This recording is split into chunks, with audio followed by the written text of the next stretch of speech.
السلام علیکم ورحمۃ اللہ وبرکاتہ۔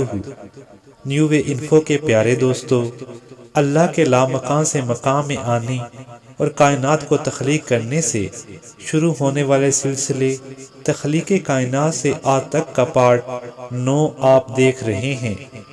پچھلی ویڈیوز میں ہم نے آپ کو بتایا تھا کہ کائنات کو اللہ نے کیسے تخلیق کیا اور جنات کو کیسے تخلیق کیا، فرشتوں کو کیسے تخلیق کیا اور جنت کو کیسا بنایا۔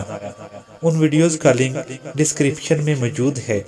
اس ویڈیو میں ہم آپ کو آدم علیہ السلام کی تخلیق اور قصہ شیطان کا تفصیل سے ذکر کریں گے اور اس جنت کے بارے میں بتائیں گے جس میں آدم علیہ السلام اور شیطان کی کہانی شروع ہوئی، اور یہ کہ وہ جنت مصنوعی تھی یا حقیقی۔ شیطان فرشتوں کے پہرے کے ہوتے ہوئے بھی کیسے جنت میں داخل ہو گیا، آدم علیہ السلام کو زمین پر کہاں اتارا گیا، حضرت حوا علیہ السلام کی تخلیق کیسے اور کیوں کی گئی، وہ درخت کون سا تھا جس کا پھل کھانے پر حضرت آدم علیہ السلام اور حضرت حوا علیہ السلام کو جنت سے نکال دیا گیا، جنت میں حضرت آدم اور حضرت حوا کا لباس کیسا تھا، آدم علیہ السلام اور حضرت حوا جنت میں کتنا عرصہ رہے، اور حضرت موسیٰ علیہ السلام نے حضرت آدم علیہ السلام کے ساتھ لڑائی کیوں کی۔ اس کے علاوہ اور بہت سی دلچسپ اور نایاب معلومات، اس لیے ویڈیو کو آخر تک ضرور دیکھیں۔ پیارے دوستو، آدم علیہ السلام سے پہلے جنات زمین پر آباد تھے۔ جنات فرشتوں کو بہت تنگ کرتے اور زمین پر فساد کرتے، جس کا ذکر پچھلی ویڈیوز میں تفصیل سے کیا جا چکا ہے۔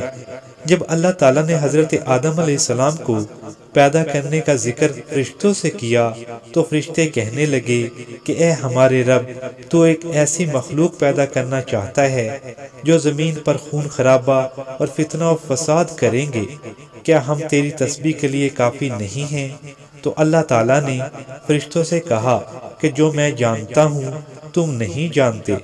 پھر آدم علیہ السلام کو تخلیق کرنے کے لیے اللہ تعالیٰ نے زمین سے مٹی منگوائی۔ حضرت عباس رضی اللہ تعالیٰ عنہ اور حضرت مسعود رضی اللہ تعالیٰ عنہ کی روایت کے مطابق اللہ تعالیٰ نے پہلے حضرت جبرائیل علیہ السلام کو زمین پر بھیجا کہ وہ تخلیق آدم کے لیے زمین سے مٹی لائیں۔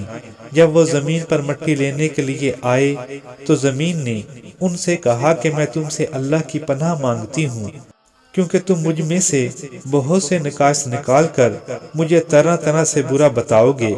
زمین سے یہ سب سن کر جبرائیل علیہ السلام واپس چلے گئے اور اللہ تعالیٰ کے سامنے وہ سب باتیں عرض کر دیں جو زمین نے کہی تھیں۔ اس کے بعد زمین سے مٹی لانے کے لیے حضرت میکائیل علیہ السلام کو بھیجا گیا، وہ بھی زمین سے وہی باتیں سن کر واپس چلے گئے اور سب اللہ کے سامنے عرض کر دیا۔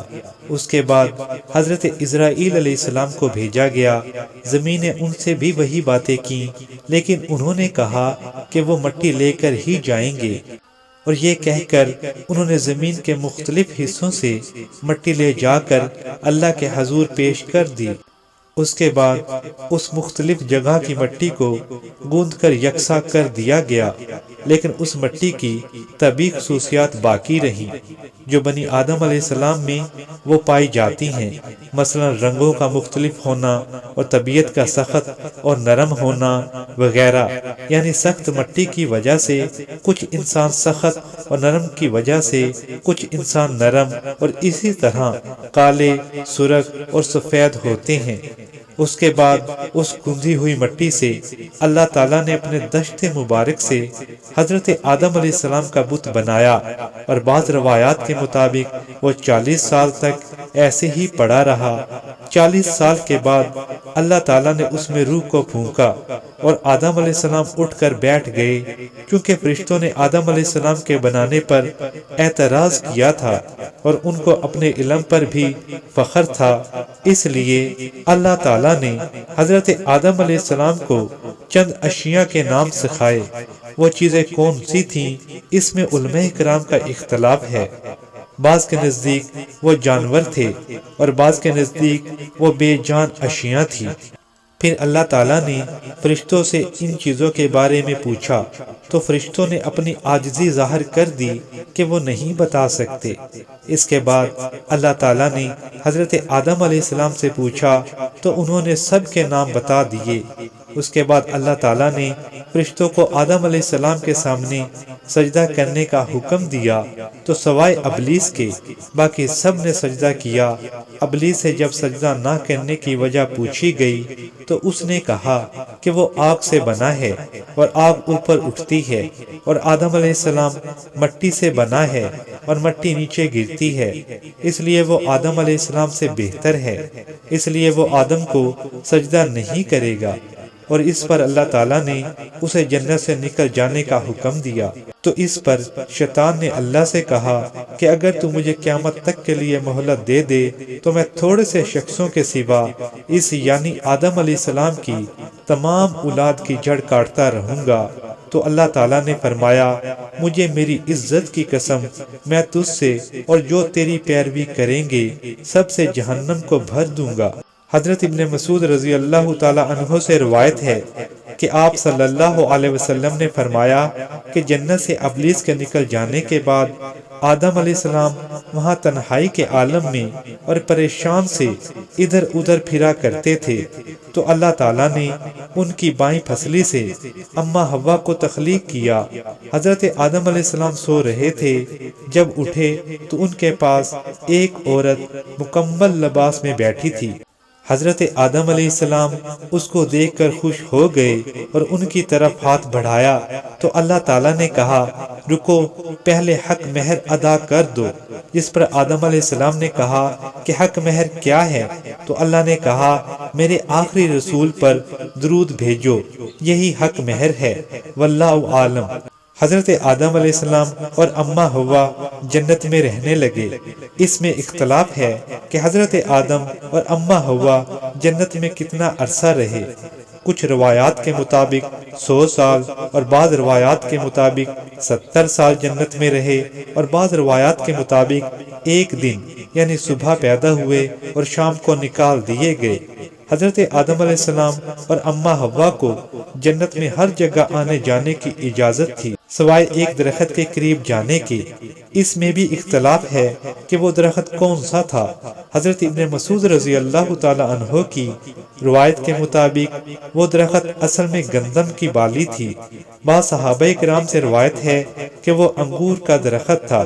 حضرت آدم علیہ السلام اور اماں حوا جس جنت میں رہتے تھے، اس میں بھی اختلاف ہے کہ وہ جنت کہاں تھی، عارضی طور پر بنائی گئی تھی یا یہ حقیقی جنت تھی، اور اس کا نام کیا تھا۔ بعض مفسرین کا کہنا ہے کیونکہ شیطان کو جنت میں جانے کی اجازت نہیں ہے اور اس نے جنت میں جا کر آدم اور حوا کو بہکایا تھا، اس سے ثابت ہوتا ہے کہ وہ عارضی جنت تھی۔ بعض مفسرین کا کہنا ہے کہ وہ حقیقی جنت تھی اور شیطان وہاں سانپ کے روپ میں داخل ہوا اور اس نے آدم علیہ السلام کو بہکایا، لیکن جب حضرت آدم علیہ السلام اس کے جھانسے میں نہ آئے تو اس نے حضرت حوا کو بہکایا اور ان سے کہا کہ اس پھل کو کھانے سے وہ فرشتوں کی طرح جنت میں ہمیشہ رہیں گے اور جنت سے کبھی نہیں نکالے جائیں گے۔ آخر حضرت آدم علیہ السلام نے حضرت حوا کے کہنے پر وہ پھل کھا لیا تو فوراً ہی ان کی شرم گاہیں ظاہر ہو گئیں اور ان کا لباس غائب ہو گیا۔ بعض مفسرین کے مطابق وہ لباس فطری تھا اور بعض کے مطابق وہ زیتون کے پتوں سے بنا تھا اور بعض کے مطابق وہ نور کا لباس تھا، واللہ عالم۔ اس کے بعد حضرت آدم علیہ السلام اور اماں حوا کو جنت سے زمین پر اتار دیا گیا۔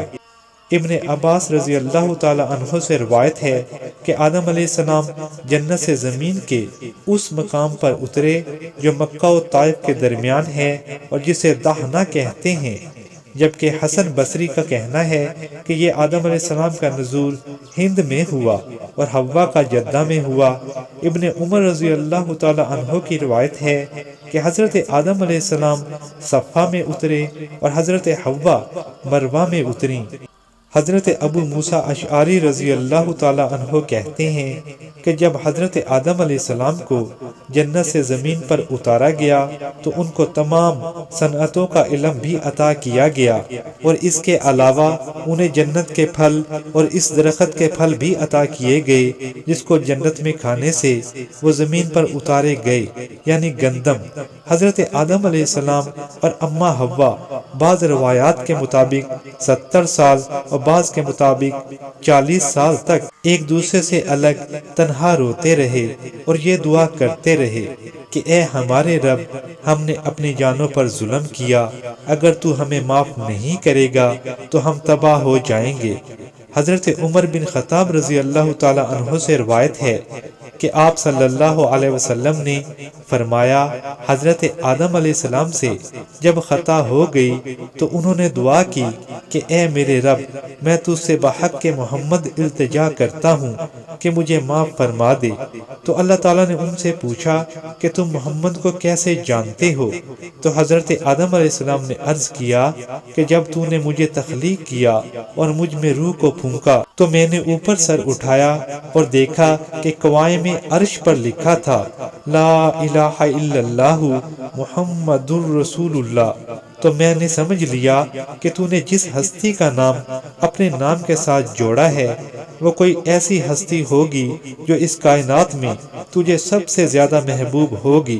تو اللہ تعالیٰ نے کہا کہ اے آدم، تو نے ٹھیک کہا، وہ مجھے تمام مخلوق میں سب سے زیادہ محبوب ہے، اور چونکہ تم نے اس کا واسطہ دے کر دعا کی اس لیے میں نے تمہیں معاف کیا، اور اگر محمد نہ ہوتے تو میں تمہیں پیدا نہ کرتا۔ حضرت ابو ہریرہ رضی اللہ تعالی عنہ سے روایت ہے کہ آپ صلی اللہ علیہ وسلم نے فرمایا کہ ایک دفعہ موسیٰ علیہ السلام نے حضرت آدم علیہ السلام کو دیکھا تو آدم علیہ السلام سے کہا کہ آپ وہی آدم ہیں جن کو اللہ تعالیٰ نے خود اپنے دشت قدرت سے تخلیق کیا اور آپ میں اپنی روح پھونکی اور فرشتوں سے سجدہ کروایا اور جنت میں رکھا، پھر بھی آپ نے خطا کی؟ تو آدم علیہ السلام نے جواب دیا کہ آپ کو اللہ تعالیٰ نے رسالت بخشی اور آپ سے کلام کیا اور آپ پر تورات نازل کی، کیا آپ نے تورات میں نہیں پڑھا کہ آدم سے خطا ہوئی؟ حالانکہ تورات میری تخلیق سے 40 سال پہلے اللہ تعالیٰ نے لکھ دی تھی، تو جو خطا میرے نصیب میں میری تخلیق سے 40 سال پہلے لکھی جا چکی، آپ اس پر مجھے قصوروار کہہ رہے ہو؟ اس پر موسیٰ علیہ السلام خاموش ہو گئے۔ پیارے دوستو، اگلی ویڈیو میں ہم آپ کو حابیل اور قابیل کا مکمل واقعہ سنائیں گے۔ قابیل نے اپنی بہن سے زنا کیوں کیا اور حابیل کے قتل کے بعد اللہ تعالیٰ نے آدم علیہ السلام کو کیا انعام عطا کیا۔ اس لیے دوستو، اس چینل کو فوراً سبسکرائب کر لیں اور بیل آئیکن کے بٹن کو دبا لیں تاکہ آنے والی ہر نئی ویڈیو آپ کو فوراً مل سکے۔ اس ویڈیو کو لائک کریں، شیئر کریں، اور یہ ویڈیو آپ کو کیسی لگی ہمیں کمنٹس میں ضرور بتائیں۔ جزاک اللہ خیرہ۔